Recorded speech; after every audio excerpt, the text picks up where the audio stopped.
una verdad. Y los israelitas lo conocieron. Cuando ellos salieron del pueblo de Egipto, Dios fue severo con el pueblo de Egipto, castigó al pueblo de Egipto, castigó el pecado de Egipto. Pero los israelitas disfrutaron en cambio de poder compartir con ellos. La realidad de que Dios es un Dios santo es completamente verdad, pero la verdad de que Él es alcanzable también es verdad. En cierta ocasión, un profesor del seminario siempre decía que esta parte de Dios se lo puede ver como un ave con dos alas, donde una está la santidad de Dios, la justicia de Dios, y la otra ala es la misericordia de Dios, la gracia de Dios. Y qué increíble poder verlo de esa manera. Y yo quisiera que hoy a través de la escritura podamos comprender eso, de que Dios es santo, porque eso conviene a nuestro corazón, a nuestra vida, en la forma en la que vivimos, pero que Dios es alcanzable. De hecho, el libro de Levítico tiene este tinte de cómo Dios, que es un Dios santo, puede vivir con un pueblo como Israel, como un pueblo pecador. Ahora, cuando yo digo pecador, a veces nosotros decimos allá los pecadores. No, no, incluyámonos dentro de la colada, como diríamos aquí en nuestra tierra, pero nosotros también lo somos. Pero ¿cómo un Dios santo puede cohabitar con nosotros a pesar de nuestra imperfección? Y eso es lo que hoy vamos a descubrir. Pero para poder hablar de la santidad de Dios, yo quisiera que podamos comprender un poco de qué se trata la santidad de Dios. Levítico capítulo número 20, para dar un poco de contexto, en el versículo número 26, Levítico 20, versículo 26. Por acá hay puesto, pueden venir por aquí. Aquí hay bastante, voy a hacer por acá. Levítico 20, versículo 26. Cuando usted llega ahí, dígame un fuerte, ya llegué. Muy bien. Y los que llegaron al culto también, ya llegué. Bienvenido. Muy bien. Dice la escritura, habéis pues de serme santos, porque yo, Jehová, soy santo, y os he apartado de los pueblos para que seáis, ¿qué cosa? Míos. Y aquí hay una distinción. Ellos vienen de Egipto, vienen con un trasfondo de religiones mezcladas con toda clase de prácticas, normalmente inmorales, normalmente con prácticas donde los hijos eran pasados por fuego, situaciones como estas. Y Dios dice, ustedes van a ser míos, ustedes tienen que ser santos como yo soy santo. Y aquí hay una gran diferencia entonces entre los dioses falsos y el Dios verdadero. Él habla de su santidad como una característica de él. Venga conmigo un ratito a Éxodo 15 y veamos algo aquí para poder comprender un poquito más acerca de la santidad de Dios. En el capítulo 15 hay un cántico que realizan el pueblo de Israel, en este caso Moisés, cuando salen de Egipto. Hay un cántico de victoria aquí. Y yo quisiera sacar un extracto del cántico en Éxodo 15, versículo número 9. ¿Llegó? Éxodo 15, versículo número 9. Dice la palabra de Dios. El enemigo dijo, perseguiré, apresaré, repartiré despojos. Mi alma se saciará de ellos, sacaré mi espada, los destruirá a mi mano.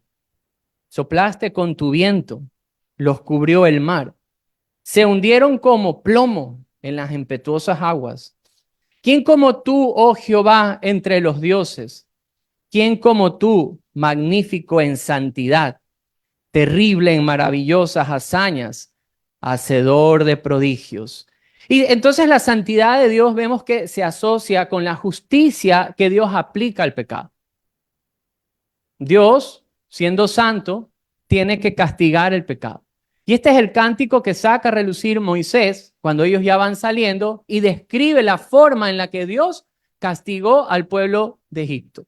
Ahora, vamos un ratito a Hebreos, porque si Dios entonces castiga el pecado por su santidad, por su justicia, vámonos un ratito al libro de Hebreos, en el Nuevo Testamento.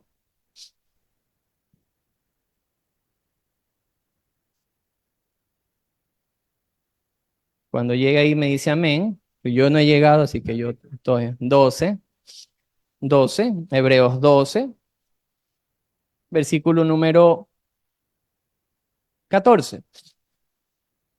Dice la Biblia, seguid la paz con todos y la santidad, sin la cual nadie verá a quién, al Señor. Entonces comprendemos que nuestro pecado limita esa comunión con Dios.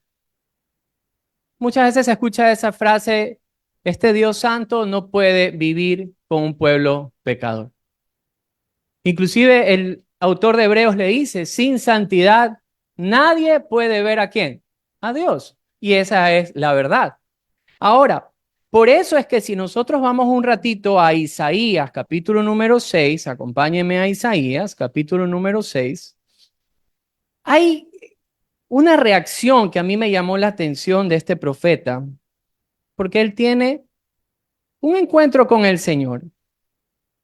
Y si comprendemos que si la santidad es lo que le distingue a Dios de los dioses falsos, vamos a Isaías 6, si la justicia de Dios se asocia con su santidad, por su severidad, por su castigo, si entendemos que si no hay santidad en nuestra vida, y eso es literalmente imposible, no podemos ser santos, somos pecadores, no podemos tener comunión con Dios. Isaías tiene esta visión y miren la reacción de Isaías. Isaías 6, por favor, en el versículo número 5. No, ¿sabe que leamos del 1 al 5 para entender un poquito la visión? En el año que murió el rey Usías, vi yo al Señor, sentado sobre un trono alto y sublime, y sus faldas llenaban el templo. Por encima de él habían serafines. Cada uno tenía 6 alas, con 2 cubrían sus rostros, con 2 cubrían sus pies, y con 2 volaban. Y el uno al otro daba voces diciendo, miren lo que proclamaban estos ángeles, santo, santo, santo, como cantábamos hace un momento. Jehová de los ejércitos, toda la tierra está llena de su gloria. Y los quiciales de la puerta se estremecieron con la voz del que clamaba, y la casa se llenó de humo. Imagínense esta visión de Isaías.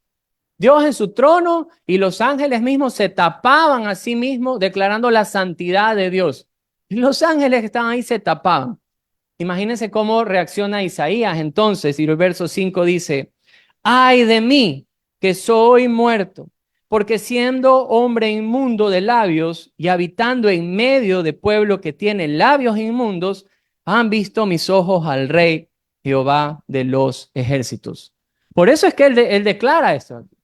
Y dice, yo que soy inmundo y vivo con un pueblo inmundo, ¿cómo he podido ver al Rey? Entendía esto, voy a morir, porque he visto la santidad de Dios.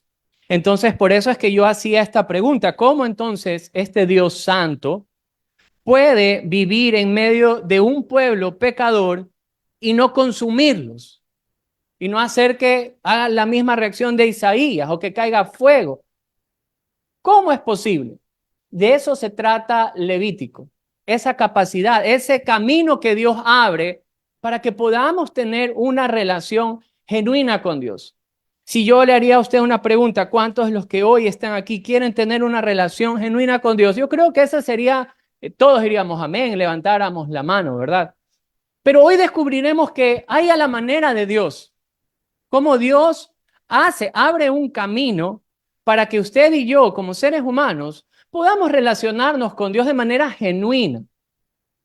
Y cómo en cambio los hombres hemos hecho y hemos trazado. Yo creo que ahí sí viene el espíritu guayaco de nosotros, ¿verdad? Siempre como que queremos el atajo para, como, ¿cómo hacemos para llegar a Dios y tener una relación genuina con Dios? Entonces, ahora sí vamos a ir a Levítico capítulo número 8. Y el Señor establece ciertas pautas para que podamos tener ese acercamiento con Dios, de que Dios habite en medio de un pueblo de nuestras características y que su santidad no consuma nuestras vidas. Y vamos a ver 3 cosas en específico. Vamos a ver un mediador. El camino se abre de esta manera, por medio de un mediador que nos va a dar un proceso y este proceso va a traer un resultado. Entonces el camino se abre de esta manera, por medio de un mediador, habiendo un proceso que nos va a dar un resultado. Así que quisiera que hablemos un poco del mediador, y es donde vemos en Levítico 8, Dios va a establecer sacerdotes. Los sacerdotes iban a hacer esta especie de mediador, quienes iban a actuar entre Dios, los sacerdotes y el pueblo. Iban a ser estos mediadores. Pero Dios establece una forma en la que ellos debían vestirse, comportarse, hacer. Y eso es lo que vamos a ver en Levítico capítulo 8.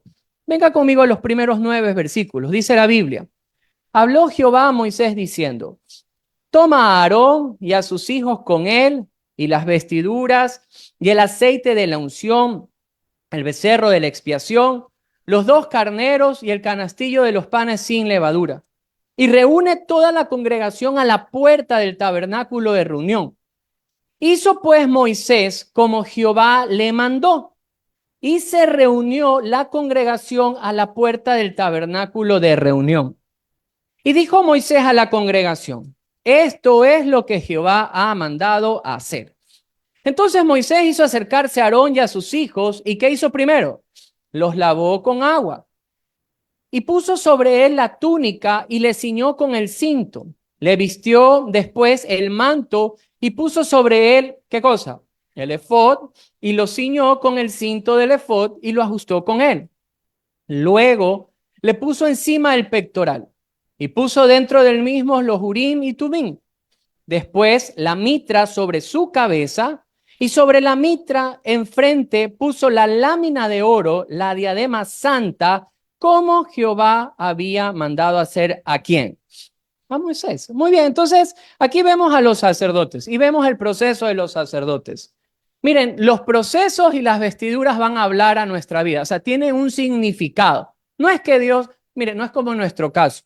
Cuando a nosotros nos toca venir a predicar, no es que yo tengo un saco santo o un pantalón santo o unas medias santas. De hecho, mis medias son un regalo de pizza, vacancísimas lo que nos regalar. Pero en el caso de los sacerdotes, en esta época, su vestidura va a hablar bastante. El proceso que había detrás de esto habla bastante. ¿Qué era lo primero que les mandaban a hacer? A lavarse. Hay ciertos historiadores, ciertos comentaristas que piensan que cuando ellos tenían que lavarse, no era solo como una salpicadera de agua, sino que es más o menos como lo de nosotros el bautizo, que tenían que sumergirse en un pozo. Unos piensan que era de esa manera. Pero ¿qué es lo que quiere o qué quiere reflejar eso? La pureza, la limpieza que tenía que haber en la vida sacerdotal, de esos mediadores que iban a existir. Y sus ropas también hablan mucho sobre este tipo. Si usted lo quiere ver, lo va a ver en 2 capítulos en Éxodo, capítulo 29 y capítulo 39 de Éxodo. Ahí, si a usted le gusta la alta costura, va a ver hasta los hilos con que eran cosidas estas ropas.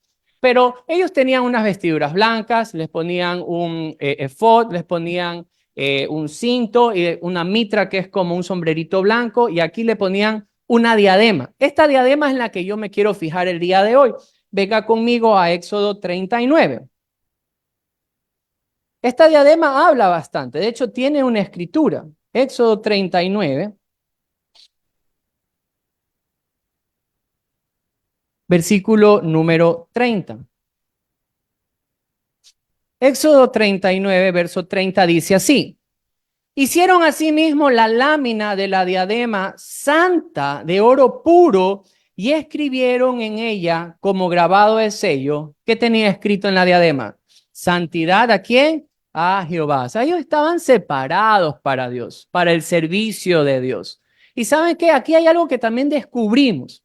Si usted viene conmigo al mismo capítulo número 39, sus vestiduras hablan bastante. Miren, normalmente cuando nosotros vemos a algún sacerdote con estas galas, con estos mantos púrpuras que se suelen poner, y yo tengo en la imagen al Papa, o sea, literalmente viene a mí la imagen del Papa y cómo lo sientan y cómo tiene un anillo de oro y cómo la gente debe besar el anillo de oro y todas estas cosas. Uno dice, este hombre está vestido así y es una gran reverencia que debe tener. Pero ¿sabían que detrás de las vestiduras, miren lo que dice la escritura en Éxodo 39:1? Dice la Biblia: de azul, púrpura y carmesí hicieron las vestiduras del ministerio para ministrar en el santuario. ¿Qué significa ministrar? Servir. Entonces, estas vestiduras, ¿para qué eran? Para servir. literalmente como siervos. Esa era la vida del sacerdote, el servicio. Entonces, hay veces que nosotros confundimos lo sacerdotal con ser servido, y no es así. Lo sacerdotal se debe relacionar con el servicio. ¿Amén o no? Muy bien. Ahora, ya hablamos de estos mediadores, de un poco de sus ropas y lo que esto significa. Pero hablemos un poco del proceso. Yo les dije que íbamos a ver un proceso para poder tener esta mediación o esta forma en la que Dios iba a habitar en medio de su pueblo. Regresemos a Levíticos 8. En Levíticos 8 nosotros vamos a ver ciertos procesos que ellos mismos tenían que ver. Y el primero que vemos está en el versículo número 10. Levítico 8 del 10 al 12. Ahora, me gustaría hacer un ejercicio con ustedes. Cada vez que usted en su Biblia vea la frase que se hace como Jehová dijo que se haga, lo pueden subrayar en su Biblia, ¿ya? Y al final, yo no soy como David, David le encanta dar premios. Yo la verdad no traje, puedo dar una pluma, ¿ya? No. Pero sí, lo interesante es que vamos a encontrar que tiene una intención porque Dios siempre dice las cosas algunas veces. Entonces, mira lo que dice la escritura en el verso número 10. Y tomó Moisés el aceite de la unción y ungió el tabernáculo y todas las cosas que estaban en él. ¿Y qué hizo? La santificó. Y roció de él sobre el altar 7 veces y ungió el altar y todos sus utensilios y la fuente y su base para santificarlos.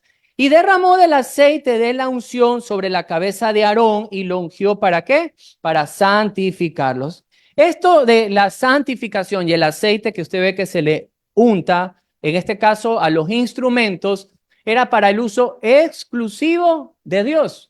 Y cuando este aceite cae sobre la vida de Aarón, ¿qué significaba? Que su vida estaba separada para Dios. A mí me pasó algo muy interesante porque esto hay que estudiarlo para comprender bien. Años atrás, un joven muy emprendedor, muy trabajador, ahorró, él siempre viajaba ni siquiera en bus, para ahorrarse el centavo del bus.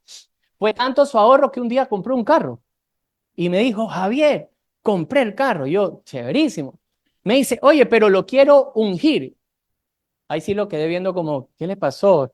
Le digo, vámonos a estudiar Levítico. No, yo quiero ungir mi carro para que esto esté protegido. Yo le digo, ¿tú estás seguro de lo que me estás diciendo? Le digo, sí. Le digo, no, le digo, esto no quiere decir esto. Le digo, ¿sabes qué? Lo vamos a estudiar y luego tomas la decisión si tienes que ungir algo sí o no.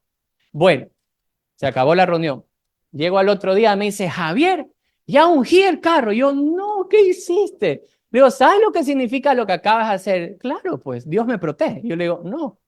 Santificaste ese carro para Dios y ahora no te puedes ir al trabajo ahí. Tienes que ir solo a la iglesia. Y solo puedes llevar a algún hermano, al pastor, a quien sea. Tienes que llevar, está salado porque ahora solo se usa para Dios.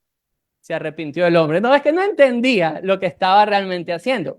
Lo que significa esto es que Dios está separando utensilios para su obra y está separando a estos hombres para que sirvan como mediadores. Solo, exclusivamente iban a hacer eso. Iban a ser aquellos que se presentarían delante de Dios por el pueblo. Entonces, este es el primer proceso. Ahora nosotros vamos a ver 3 clases de sacrificios. Yo traté de simplificarlos. A los que les gusta anotar, anoten los sacrificios que vamos a ver ahora. Son 3 sacrificios. El primer sacrificio es la expiación, es la primera que vamos a ver. Cuando usted tenga en mente expiación, tenga en mente cubrir, ¿ya? Cubrir. Porque la expiación habla de cubrir pecados, perdonar pecados. Eso es lo que significa expiación. Luego vamos a ver el holocausto. El holocausto significaba quemar todo. Julio nos dio esa referencia la semana pasada, muy buena. Era quemar todo, es como estar dedicado completamente para Dios. Va a ser el segundo que van a hacer ellos. Y el tercero es un sacrificio de paz, así se le llama. El sacrificio de paz es muy interesante porque en el sacrificio de paz, ciertas cosas quedaban y quemaban para Dios, de lo de los animales, y una parte de la carne quedaba para los sacerdotes, y ellos debían de comerlo. Y esta comida va a tener un significado muy especial, Porque esta comida va a hablar de un compañerismo, de comunión entre el sacerdote y Dios. Esto es espectacular. Ahora, veamos un poquito entonces la expiación. Capítulo 8, versículos 14 al 17. Miren lo que dice la Biblia. No se olvide de señalar las frases hicieron como Jehová mandó a Moisés. Dice la Biblia, verso 14. Luego hizo traer el becerro de la expiación. Y Aarón y sus hijos pusieron sus manos sobre la cabeza del becerro de la expiación y lo degolló. Y Moisés tomó la sangre y puso su dedo sobre los cuernos del altar alrededor y purificó el altar. Y echó la demás sangre al pie del altar y lo santificó para reconciliar sobre él. Después tomó toda la grosura que estaba sobre los intestinos y la grosura del hígado y los dos riñones y la grosura de ellos y lo hizo arder Moisés sobre el altar. Verso 17, mas el becerro, su piel, su carne y su estiércol lo quemó fuera del campamento como Jehová lo había mandado a Moisés. Ahí está el primer sacrificio, es la expiación. ¿Qué era lo que normalmente hacían ellos? Se fijaron que ellos tenían que poner su mano sobre el animal y ahí lo degollaban. Pero lo interesante aquí es lo que significaba hacer expiación. ¿Saben lo que significaba hacer expiación? Es públicamente expresar mi pecado. O sea, decir, soy pecador. Necesito que Dios perdone mis pecados. Entonces presentaban esta ofrenda de expiación y lo primero que se mostraba es que aún el sacerdote, en este caso, necesitaba ser perdonado de sus pecados. Y por eso se hacía esto. Lo primero era reconocer que era pecador, que necesitaba perdón de Dios. Y esto es interesante, luego lo vamos a ver por qué. Luego viene el holocausto, que va a hablar de dedicación. Versos 18 al 21. Miren lo que dice la Biblia. Espérense que el aire está que me mueve un poquito aquí. Ya. Después hizo que trajesen el carnero del holocausto y Aarón y sus hijos pusieron sus manos sobre la cabeza del carnero, lo degolla y roció Moisés la sangre sobre el altar alrededor. Y cortó el carnero en trozos y Moisés hizo arder la cabeza, los trozos y la grosura, lavó luego con aguas los intestinos, las piernas y quemó Moisés todo el carnero sobre el altar. Holocausto de olor grato, ofrenda encendida para Jehová como Jehová lo había mandado. ¿A quién? A Moisés. Nuevamente, ¿sí vieron? Muy bien, entonces ahí ya vimos el proceso del holocausto.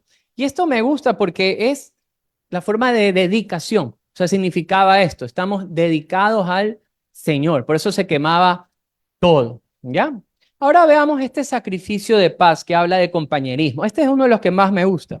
Verso 22 dice, después hizo que trajesen el otro carnero, el carnero de la consagración, y Aarón y sus hijos pusieron sus manos, sí, el mismo Levítico 8, verso número 23. Y lo degolló y tomó Moisés de la sangre y lo puso en el lóbulo de la oreja derecha de Aarón, sobre el dedo pulgar de su mano derecha y sobre el dedo pulgar de su pie derecho. Hizo acercarse luego los hijos de Aarón y puso Moisés de la sangre en el lóbulo de sus orejas derecha, sobre los pulgares de sus manos derechas y sobre los pulgares de sus pies derechos. Y roció Moisés la sangre sobre el altar alrededor. Después tomó la grosura de la cola, toda la grosura que estaba sobre los intestinos, grosura de hígados, de los dos riñones y la grosura de ellos y la espaldilla. Luego utilizan el canastillo de los panes sin levadura que estaba delante de Jehová. Toma una torta sin levadura y una torta de pan de aceite y una hoja almadre y las puso con la grosura y con la espaldilla derecha. Y lo puso en las manos de Aarón, en las manos de sus hijos, e hizo mecerlo como ofrenda mecida delante de Jehová.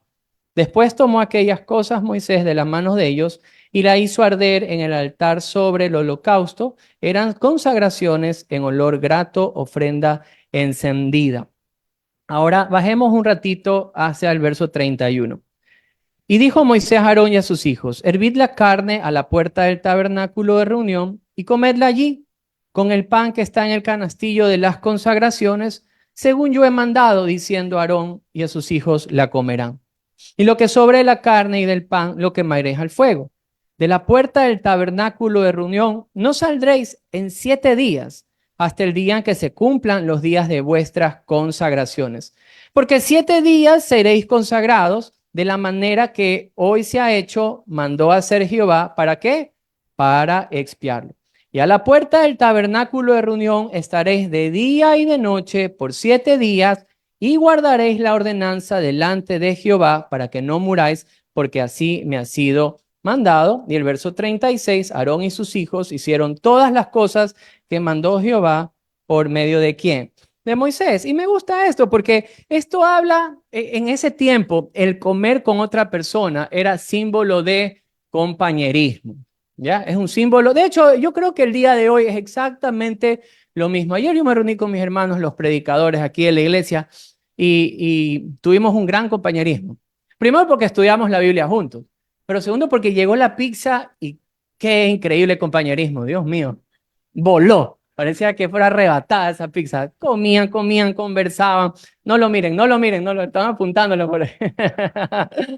Entonces, el hecho de sentarte a la mesa y comer con alguien habla mucho de compañerismo. Entonces, este es un simbolismo, de alguna forma nos muestra el compañerismo que debía de haber entre el mismo sacerdote y Dios, pero ojo con algo, el sacerdote tenía que pasar un proceso de purificación, de perdón, ¿ya? Ahora, a mí me gustó algo que un autor llamado Fawcett dijo, se lo quiero leer. Después que la ofrenda por el pecado y la ofrenda quemada habían sido presentadas, esta era su ofrenda de paces, por la cual ellos declaraban el placer que sentían al entrar al servicio de Dios y al llegar íntima comunión con Él como ministros de su santuario. Y eso es lo que me gustó. Ahora, el proceso tenían que hacerlo por ¿cuántos días? 7 días. Y esto es lo bonito del asunto, porque me gusta pensar que Dios quiere relacionarse con su pueblo no el domingo a las 10 de la mañana, sino continuamente, todos los días. Qué increíble saber que un Dios completamente santo tiene la voluntad de tener comunión por medio del proceso que vemos ahorita con ellos, luego vamos a entender el nuestro, una relación continua, permanente, creciente con nosotros. ¿Se ha puesto a pensar en eso? Hermoso. Ahora, Levítico 9, en resumen, ellos primero tenían que hacer este proceso por ellos para tener comunión con Dios. Levítico 9, en cambio, vuelven a hacer el proceso por ellos, pero tienen que hacerlo también por el pueblo, ¿ya? Ellos lo hacen primero por ellos, luego lo hacen por el pueblo. ¿Se acuerdan que yo les decía que Dios establece un mediador, un proceso y luego un resultado? Miren el resultado y lo vamos a ver al final de Levítico 9. Acompáñenme un ratito a Levítico 9. En el versículo número 22. Ahí vamos a ver el resultado. Dice la Biblia. Después, Levítico 9, 22.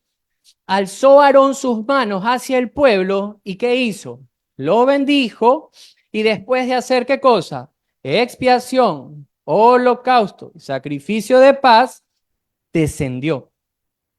Y entraron Moisés y Aarón en el tabernáculo de reunión y salieron y bendijeron al pueblo. ¿Y qué pasó? Y la gloria de Jehová se apareció ¿a quién? A todo el pueblo. Y salió fuego de delante de Jehová y consumió ¿qué cosa? El holocausto con las grosuras sobre el altar, y viéndolo todo el pueblo, ¿qué hacían? Alabaron y se postraron sobre sus rostros. ¿Cuál era el resultado de todo el proceso que Levítico 8 y 9 nos mostraron? De que Dios esté con su pueblo. Ese era el resultado. De hecho, anote los siguientes versículos. Levítico 9, verso número 4. Dice así: asimismo un buey y un carnero para sacrificio de paz que inmoléis delante de Jehová, y una ofrenda amasada con aceite. Y miren el resultado. Porque Jehová se aparecerá hoy a vosotros. Verso 6. Entonces Moisés dijo: esto es lo que mandó Jehová hacerlo, y la gloria de Jehová se os aparecerá. Ellos sabían, comprendían que todo este proceso, primero con los sacerdotes, luego con el pueblo, tendría un resultado final, y es que Dios estuviese ahí con ellos, la gloria de Dios con ellos. Pero ¿qué pasó? ninguno era consumido. Ahí hay una diferencia entre Egipto y ellos. Cuando la gloria de Dios estaba sobre Egipto, se mostraba esa justicia, ¿verdad? Y veíamos cómo Dios con grandes plagas, con su justicia, castigó ¿a quién? Al pueblo de Egipto, destruyó al pueblo de Egipto. Y eso fue increíble. Y ahí hay una gran diferencia. El resultado fue que Dios estaba con su pueblo y que su pueblo estaba adorándolo. Perfecta comunión. A mí me parece eso increíble. Pero ¿por qué fue posible, queridos amigos, que Dios podía estar en medio de un pueblo como Israel? ¿Cómo era posible? Porque Dios abrió un camino. Y ese camino lo vimos que era por medio de un mediador, que eran los sacerdotes. Vimos un proceso, que fueron ¿qué cosa? Los sacrificios, y vimos un resultado. ¿Y cuál fue el resultado? La comunión que tenían ellos, ¿verdad? Entonces Dios abre un camino por medio del mediador, los sacerdotes, un proceso que son los sacrificios y un resultado que es la comunión. Pero ¿se acuerdan que yo les dije que les iba a regalar esta pluma? No, mentira, esta es de la mamá de David, se la tengo que devolver, ya la encontré. Entonces, hay una frase que se repite varias veces. ¿Cuál es la frase que yo les dije que se les iba a repetir? Como Jehová, tenían que hacer como Jehová había mandado a Moisés. ¿Cuántas veces se repitieron? A ver, ¿quién lo observó? Yo hice mi tarea ya, para adelantarles un poquito. Son 15 veces. Si ustedes leen capítulo 8, 9 y ya vamos a ver el 10 también. Ya falta, está bien, está bien. Pero en estos 3 capítulos que vamos a estudiar hoy, son 15 veces que se repite la frase. ¿Cuántas serían por capítulo? 5. ¿Cuántas mamás hay aquí? Levanten sus manos, digan gloria a Dios, aleluya, amén. No, mentira. Cuando usted le quiere decir a su hijo o le quiere advertir que si hace algo, le va a pasar algo, ¿cuántas veces les dice? 15, dice. 15 en 15 minutos, ¿verdad? Muchas veces se repite. Dios como buen padre y buen maestro, en 3 capítulos son 15 veces la que dice como Jehová le mandó a Moisés. Entonces, ¿qué nos quiere decir esto? Queridos amigos, Dios nos está diciendo en su palabra que Él debe ser buscado a su manera y no a la nuestra. Que Dios debe ser adorado a su manera y no a la nuestra. Que Dios debe ser exaltado a su manera y no a la nuestra. Que Dios puede ser alcanzado a su manera y no a la nuestra. Que Dios puede mantener una relación con nosotros, sí, pero no a nuestra manera, sino a la de Él.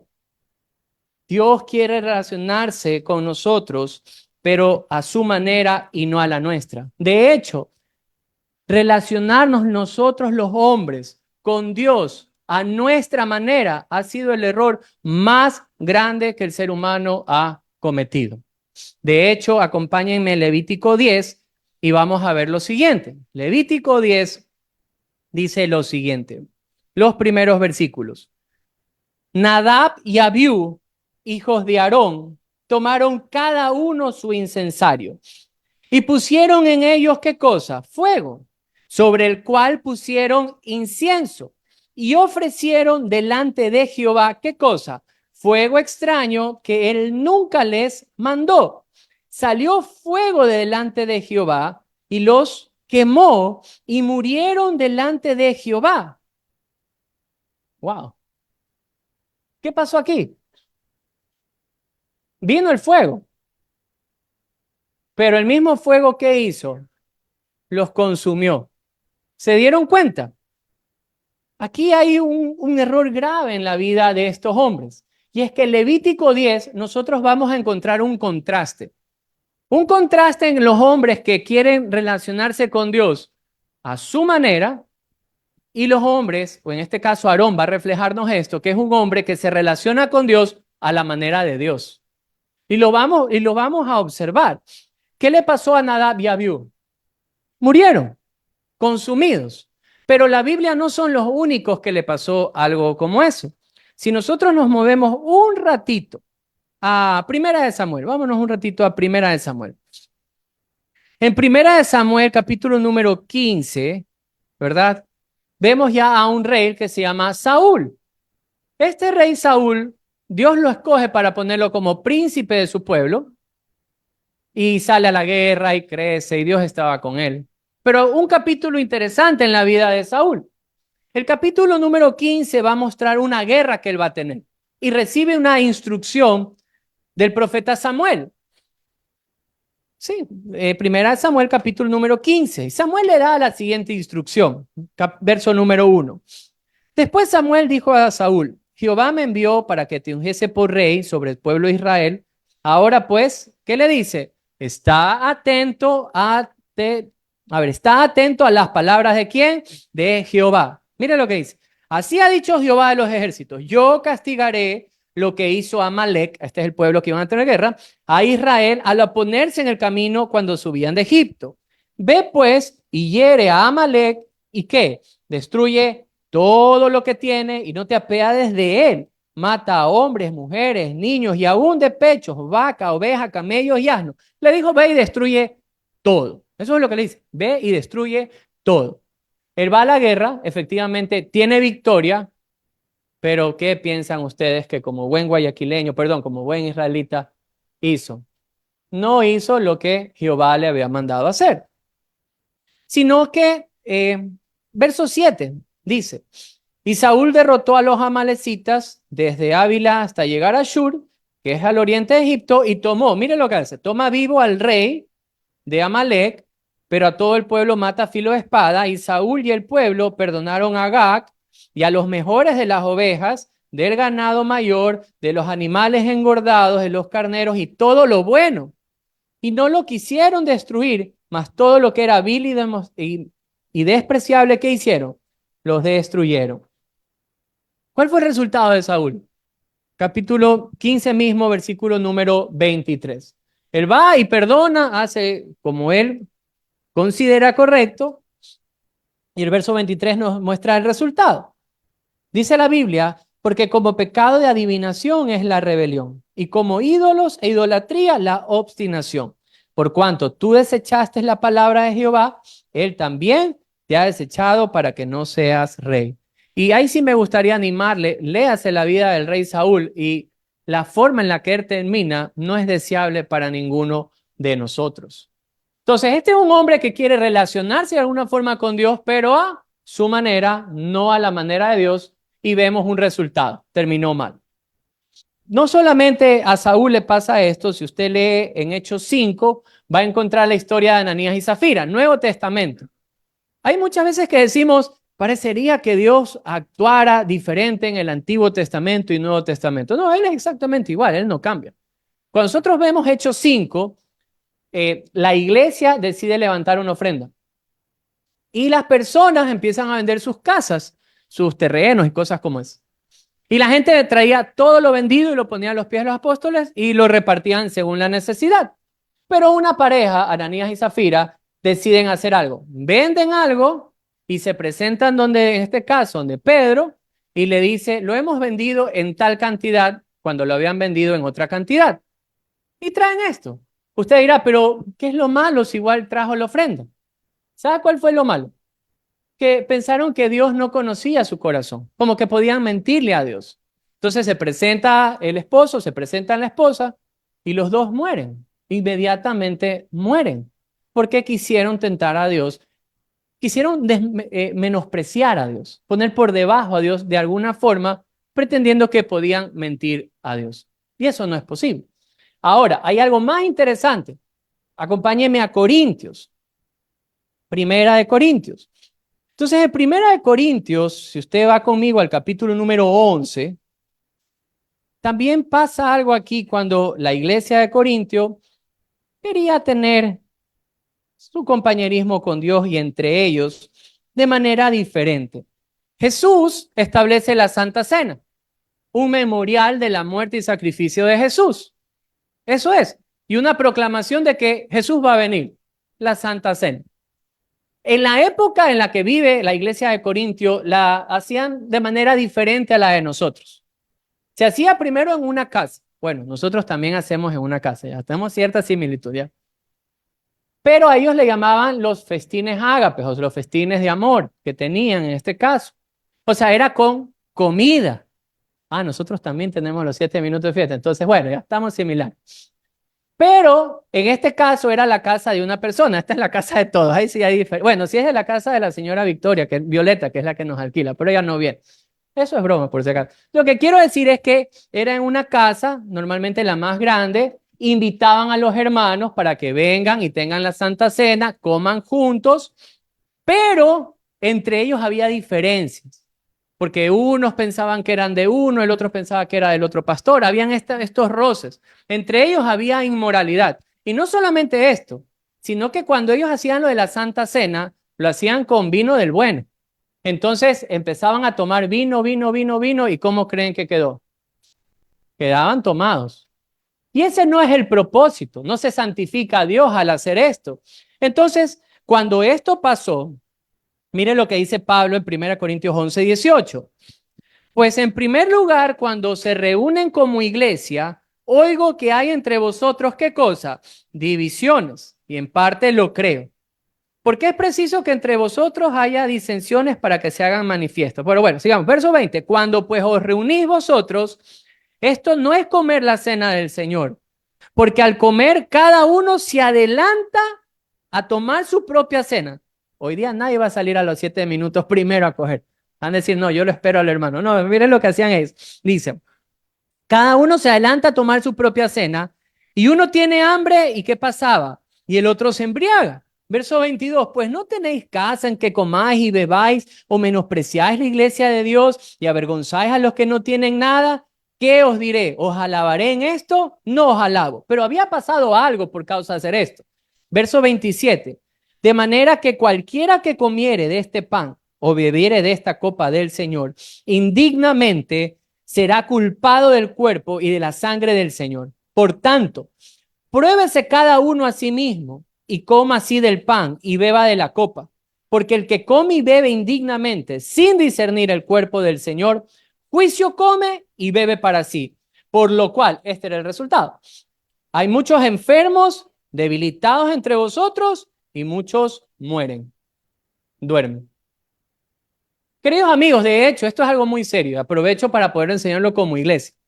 Cuando nosotros como iglesia mantenemos el tiempo de Santa Cena entre los discípulos de Jesús que se han bautizado, han profesado la fe en Cristo, y tomamos del pan y tomamos del jugo, debemos tener conciencia de lo que estamos haciendo. Porque si hay disensiones y peleas y chismes en medio de nosotros, sería exactamente lo mismo que el comportamiento de los corintios. Si nosotros decimos, pero este no puede hacer y el de acá no puede hacer, caeríamos en el mismo error. Y no tenemos conciencia del sacrificio de Cristo. Y por esa forma de comunión es que entre ellos también empezaban a enfermarse e inclusive a morir. Hoy en la iglesia no se predica acerca de la santidad. Pero queridos hermanos, es necesario que conozcamos la santidad de Dios para que anhelemos nosotros como la iglesia de Cristo también vivir en santidad. Porque si sentados aquí, no sé, pues empezamos a hablar mal unos de los otros, ¿cuál sería el sentido? Cristo no estuviera en medio de nosotros. El tiempo de la Santa Cena es un tiempo de comunión unos con otros. Eso es lo que significa la Santa Cena. Entonces, vemos aquí el error de Abdiad. Veamos un ratito. Son nombres medio raros, así que disculparán. Vamos a Levíticos 10.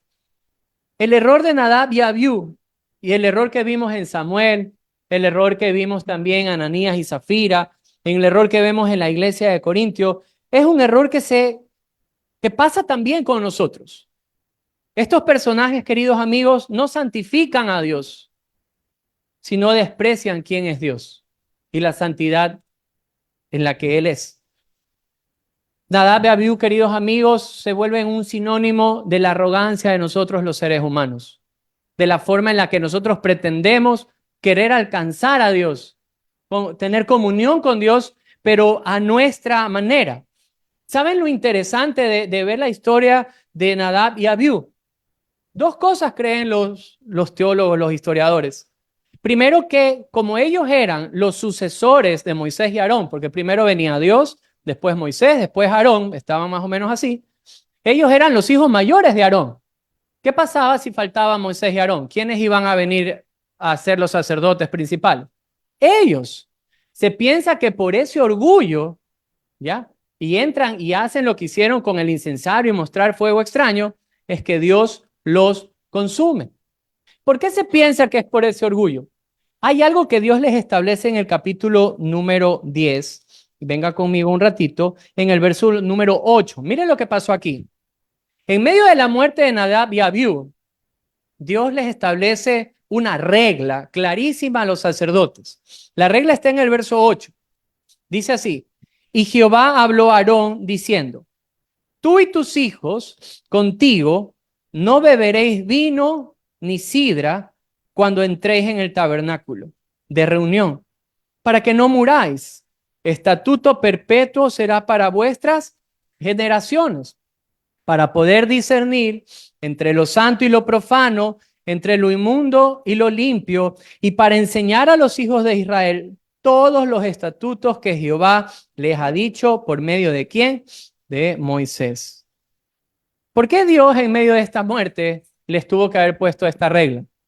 Se piensa, probablemente fue lo que pasó, que estos hombres ingresaron a la santidad de Dios, a tener este proceso con Dios, que ellos tenían que tener por 7 días, tomados con vino, y no pudieron discernir lo que hicieron. Nadab y Abiú sí se muestran entonces como un sinónimo de la arrogancia de nosotros los seres humanos, de los hombres, y cómo nosotros los hombres queremos relacionarnos con Dios.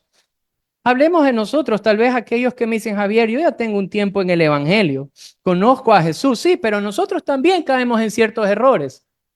En cómo nosotros, como seres humanos, como creyentes que nos hemos bautizado, queremos relacionarnos con Dios.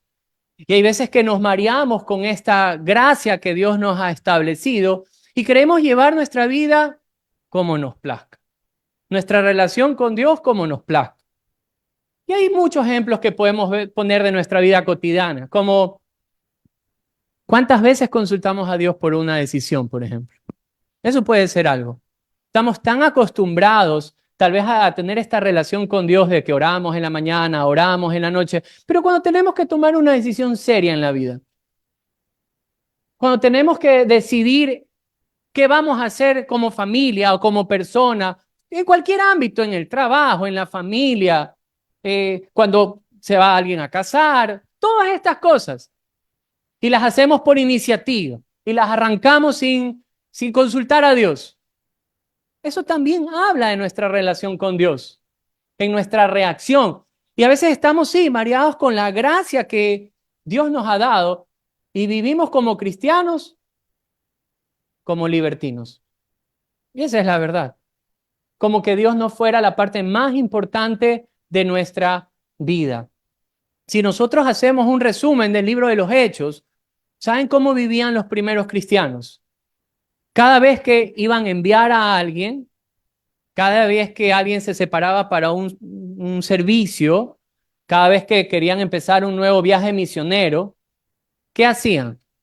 Oraban. Buscaban el rostro de Dios. Y Dios les instruía y el Espíritu los movía. Nosotros como cristianos también caemos en este error de vivir como que Dios es una parte importante de nuestra vida. Queridos amigos, Jesucristo es el más importante de nuestra vida, no una parte importante de nuestra vida. Él es lo importante de nuestra vida.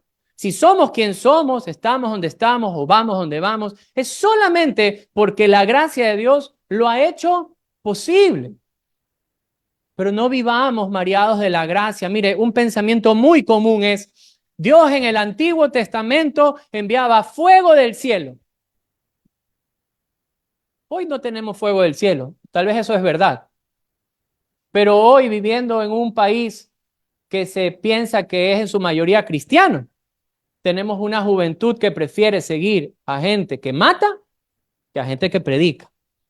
Esa es la realidad de nuestro país. Porque lo hemos perdido. Porque no hemos hecho lo correcto. Porque como iglesia muchas veces tal vez nos concentramos en nosotros y no en los que están afuera. Y ese es nuestro error. No es que Dios los va a alcanzar. Sí, pero Dios usa su iglesia y usa los suyos y los moviliza. A veces sí nos mareamos con la gracia y el perdón que hemos recibido y vivimos como acostumbrados a esto y actuamos tal vez de la misma manera que Nadab y Abiú, los hijos de Aarón. Pero ¿qué pasa si alguien aún dice, Javier, yo no tengo una relación con Dios? Entonces, acercarse a Dios a su manera también es arrogancia, también es orgullo. ¿Por qué? Porque hacemos a Dios a nuestra manera.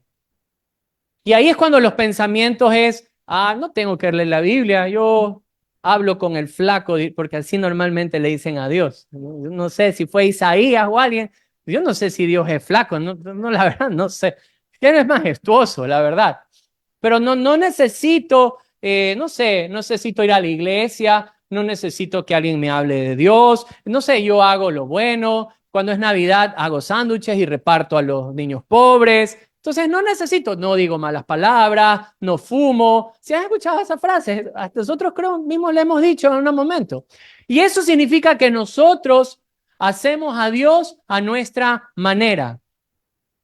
No es que Dios me va a perdonar si, no sé, pues, por ejemplo, en los más jóvenes, Dios sabe que me esforcé y estudié, pero igual necesito la polla en la pluma por si acaso mi mente me falla. No. En los negocios, Dios sabe que es necesario una ofrenda voluntaria al vigilante o al de la aduana o al del SRI. Eso, Dios sabe que es eso y Dios perdona. No, eso es hacer a Dios a tu manera. Nosotros muchas veces podemos criticar a las personas que ponen, no sé, a esos muñequitos, ¿verdad? Y les dicen, bueno, esta es la Santa ni sé cuánto, Santa Inés, San Guchito, decían el otro, y San todo. Pero nosotros estamos haciendo exactamente lo mismo a Dios a nuestra manera. Queridos amigos, y eso también es arrogancia. Eso también es ser igualito que los hijos de Aarón. Entonces, ellos reflejan esto, pero Aarón nos va a mostrar algo interesante. Capítulo 10, se mueren sus hijos mayores. Pongan por favor mucha atención a esto. Pongámonos un momento en los zapatos de ellos. Sus hijos mayores. ¿Cuántos tienen hijos aquí? Normalmente los mayores a veces son los más mimados, ¿verdad? Si ya tienen 50 años, igual les siguen diciendo mi bebé, mi niño, ¿verdad? Entonces, mi Panchito. Se murieron sus cercanos, sus hijos. Y en el verso 3 miren lo siguiente. Entonces dijo Moisés a Aarón, esto es lo que habló Jehová diciendo, en los que a mí se acercan, me santificaré, y en presencia de todo el pueblo seré glorificado. ¿Y qué hizo Aarón? Cayó. Su hijo se murió. ¿Cuál fue la reacción de Aarón? ¿Reclamó en contra de Dios? ¿Le echó la culpa a Dios? Un silencio impresionante. Y no solamente eso, mira el verso 4. Y llamó Moisés a Misael y a Elzafán, hijos de Uziel, tío de Aarón, y les dijo, acercaos y sacad a vuestros hermanos de delante del santuario, fuera del campamento. Y ellos se acercaron y lo sacaron con sus túnicas, esta imagen es fuerte, fuera del campamento, como dijo Moisés. Imagínense ver los cuerpos de tus hijos siendo sacados y verlos y no acercarte. Y miren esto, el verso 6. Entonces Moisés dijo a Aarón y a Eleazar e Itamar sus hijos, no descubráis vuestras cabezas, ni rasguéis vuestros vestidos en señal de duelo, para que no muráis, ni se levante la ira sobre toda la congregación, pero vuestros hermanos, toda la casa de Israel, sí lamentarán por el incendio que Jehová ha hecho. Ni saldréis de la puerta del tabernáculo de reunión, porque moriréis, por cuanto el aceite de la unción de Jehová está sobre vosotros. Y ellos hicieron conforme al dicho de Moisés. No podía hacer duelo, no podía rasgar sus vestiduras, debía continuar el servicio. Sacan a sus hijos muertos, calcinados de ahí. Él calla y Dios le dice, no los puedes sacar tú, tienen que sacarlos tus familiares, tú continúas en el servicio. Es lo que le dice Dios, en este caso, a Aarón. ¿Y qué hace él? obedece. Humildemente se somete a la voluntad de Dios. A pesar del dolor, tenía que seguir, ¿qué cosa? Sirviendo. No podía detenerse. ¿Saben que el apóstol Pedro da una palabra similar para nosotros en esta época? Vámonos a Primera de Pedro, por favor, en el capítulo número 2. Y bueno, de hecho recién estudiamos Pedro y hay un contexto en el escrito de Pedro, en el capítulo número 2, y el contexto es que las personas que están recibiendo esta carta están empezando están empezando ya a vivir la persecución por ser cristianos. Ya están empezando a sufrir por causa de su fe en Jesús. Ya empezaban a meterse a sus hogares, ya empezaban a haber asesinatos por causa de la fe. Se piensa que todavía no era el punto más alto, pero ya estaban viviendo, ya estaban sufriendo. Y miren lo que Pedro les dice a ellos desde el verso número 9. Esto es interesante. Miren lo que Pedro les dice. Mas vosotros, 1 Pedro 2, verso 9, mas vosotros sois ¿qué cosa? Linaje escogido, ¿qué más son? Real sacerdocio, nación santa, pueblo adquirido por Dios, para que anunciéis las virtudes de aquel que os llamó a las tinieblas, a su luz admirable. Wow.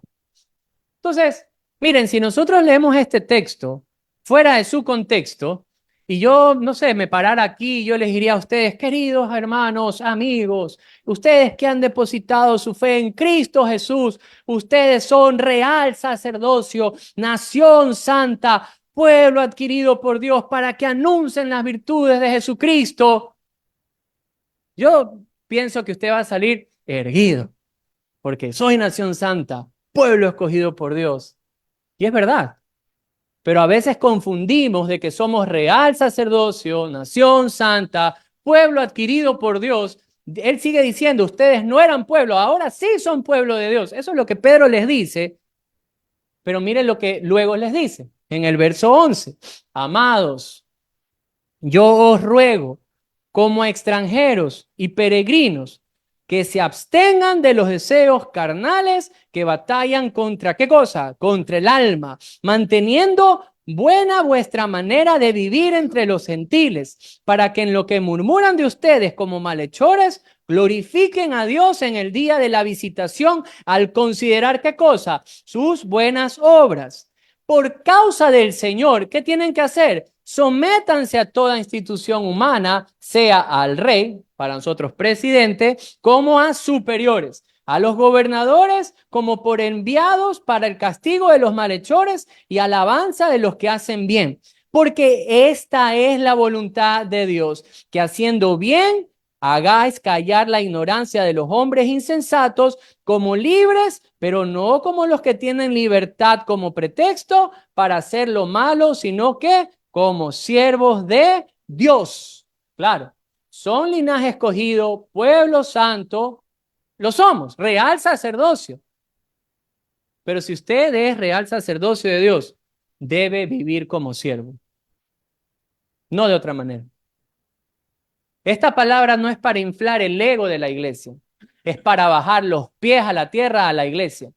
Si somos la iglesia de Cristo, la gente debe vernos sirviendo, viviendo por otros, dando nuestra vida por otros. De hecho, el verso 21 dice, pues para esto fueron llamados, porque también Cristo padeció por ustedes, dándonos ejemplo para que sigáis, ¿qué cosa? Las pisadas de Jesús. Claro, nosotros somos sacerdotes, pero somos siervos. Vamos a vivir aflicción, sí, pero el servicio no se puede detener. Jamás se puede detener. Y esa es la forma en la que presenta Levítico a un hombre como Aarón, que sí se somete a la voluntad de Dios y tiene su relación con Dios, no a su manera, sino a la manera de Dios. Yo me pongo en los zapatos de Aarón. Yo no sé si pudiese actuar de la manera en la que se mostró Aarón aquí, con esa sobriedad, con esa humildad hacia la voluntad de Dios. Pero hay dos cosas que venían a mi mente cuando me acordaba esto en cierta ocasión. en una conversación con una persona que ha vivido la quiebra de su negocio, perdió uno de sus hijos y muchas dificultades, muchos golpes duros en la vida, me dijo, mira, Javier, he vivido y me contó todas estas cosas, pero lo que nunca he hecho es renegar de Dios. Eso dijo. Nunca he renegado de Dios. Eso impacta. El otro día nos comprábamos un libro con mi esposa y se los recomiendo. Es uno de los libros de Corrie ten Boom. Es una mujer cristiana que ayudó a ocultar a judíos en su casa. Ella era de Holanda, mi amor, ella es de Holanda y ocultó judíos en su casa cuando estaban persiguiendo a los nazis a los judíos. A ella la agarran porque esto se volvió un delito. O sea, ocultar personas para que no los maten era un delito. Y la agarran y la mandan a uno de los campos de concentraciones en Holanda, donde era difícil. Era difícil vivir ahí. O sea, ya vivían los colchones, no había colchones, habían pulgas, habían piojos, eso era lo que era. Fue con su hermana, su condición era delicada, su padre mayor murió. ¿Qué no le pasó? Ella aprovechó este tiempo en este campo de concentración en Holanda y oraba y predicaba, de hecho tenía una Biblia escondidita, pero había una sola petición que ella le hacía al Señor y era, Señor, no permitas que me envíen al campo de concentración de Alemania. Por favor, déjame predicando aquí. 2 semanas más tarde le llega la noticia, tenía que irse al campo de concentración de Alemania y se la llevan. Y ella decía, no puedo creer, lo único que le pedí a Dios y me mandan allá, pero no voy a claudicar. De hecho, cuenta la historia de que cuando los mandan en unos vagones donde normalmente entraban 20 personas, metían 400 personas, iban así, gente se moría asfixiada. Pero llegó a ese lugar, las condiciones eran peores, pero en ese lugar continuó la obra de evangelismo, siguió predicando el evangelio. Más o menos como la referencia en este caso de lo que vimos en Aarón. ¿Qué hizo Aarón? Sus hijos se murieron. Dios fue santo, fue justo. Le otorgó justicia a esos varones, pero no renegó de la voluntad de Dios y el servicio no se detuvo. Y ahí sí me hizo una pregunta y quisiera que tal vez todos la podamos reflexionar. Si tenemos estos dos ejemplos y vemos que cuando nos acercamos a la manera de Dios las cosas son diferentes, ¿por qué el hombre o la mujer no se acerca o no tiene una comunión con Dios a la manera de Dios? ¿Por qué a los hombres no nos gusta acercarnos a Dios a la manera de Dios? Y hay que revisar el proceso. ¿Se acuerdan del proceso? Primero estaban los sacerdotes, pero había un proceso. El primer proceso, ¿cuál era? La expiación. ¿Cuál era el significado de la expiación? Reconocer pecados. Es que al hombre no le gusta reconocer su pecado. No nos gusta. Pero yo quisiera hincar en esto en sus corazones.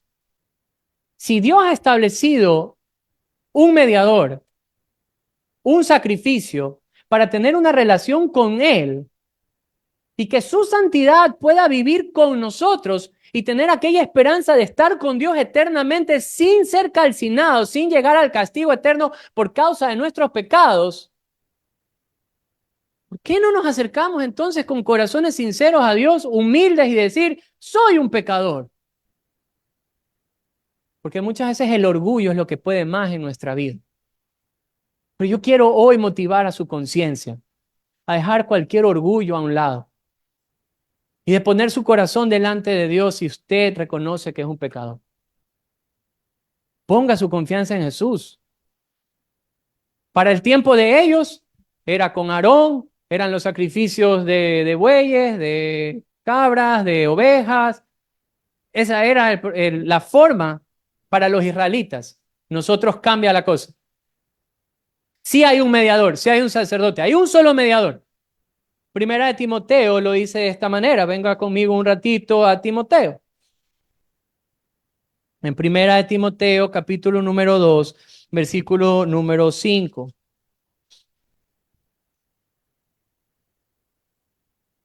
Primera de Timoteo, capítulo 2, versículo número 5. Miren lo que dice la Biblia. Porque hay un solo Dios y un solo mediador entre Dios y los hombres. ¿Cuál es su nombre? Jesucristo, hombre. Ya no tenemos un Aarón, ya no tenemos un Nadab, un Abiú, ni un Javier, ni un David, ni un Francisco, nada. Es Jesucristo, el único mediador entre Dios y los hombres. ¿Por qué? Porque Él mismo es el único sacrificio. Venga conmigo al libro de Hebreos. En Hebreos capítulo número 10, desde el versículo número 3, mire lo que dice la Escritura. Hebreos 10, versículo número 3, dice la Biblia. Pero en estos sacrificios, cada año se hace memoria de los pecados, porque la sangre de los toros y de los machos cabríos no pueden quitar los pecados. Por lo cual, entrando en el mundo, dice, sacrificio y ofrenda no quisiste, mas me preparaste cuerpo, holocaustos y expiaciones, por el pecado no te agradaron. Entonces dije, he aquí vengo, oh Dios, para hacer tu voluntad, como en el rollo del libro está escrito de mí, diciendo primero, sacrificio y ofrenda y holocausto y expiaciones por el pecado no quisiste ni te agradaron, las cuales cosas se ofrecen según la ley. Y diciendo luego, he aquí vengo, oh Dios, para hacer tu voluntad. Quítalo primero para establecer esto último. En esa voluntad somos santificados mediante la ofrenda de ¿quién? Del cuerpo de Jesucristo, hecha una vez y para siempre. Ciertamente todo sacerdote está día tras día ministrando y ofreciendo muchas veces los mismos sacrificios que nunca pueden quitar los pecados. Pero Cristo, habiendo ofrecido una vez y para siempre un solo sacrificio por los pecados, se ha sentado a la diestra de Dios y de ahí en adelante esperando hasta que sus enemigos sean puestos por estrado de sus pies, porque con una sola ofrenda hizo perfectos para siempre a los santificados y nos atestigua lo mismo el Espíritu Santo, porque después de haber dicho, este es el pacto que haré con ellos, después de aquellos días, dice el Señor, pondré mis leyes en sus corazones y en sus mentes las escribiré, y añade, nunca más me acordaré de sus pecados y sus transgresiones, pues donde hay remisión de estos, no hay más ofrenda por el pecado. Así que, hermanos, teniendo libertad para entrar en el lugar santísimo por la sangre de Jesucristo, por el camino nuevo y vivo que Él nos abrió a través del velo, que es su carne, y teniendo un gran sumo sacerdote sobre la casa de Dios. ¿Qué dice el verso 22? ¿Cuál es la invitación? Acerquémonos con corazón sincero, en plena certidumbre de fe, purificados los corazones de mala conciencia y lavados los cuerpos con agua pura. El único sacrificio perfecto que lava nuestros pecados se llama Jesucristo. Y Él nos abre ese camino para mantener una relación eterna, creciente, perpetua. ¿Con quién? Con Dios. Yo no sé usted, pero yo quisiera vivir con Dios. Quisiera poder estar con Él y que su santidad no consuma mi maldad. Y Dios ha establecido un camino, Jesucristo. Él recibe el castigo que nosotros merecíamos en la cruz. Él nos abre ahora esta puerta para tener comunión con Dios. ¿Qué espera? ¿Por qué se detiene? ¿Por qué no se acerca? ¿Por qué no hay humildad en su corazón para reconocer sus faltas y poder vivir en una perfecta comunión con Él? Amén.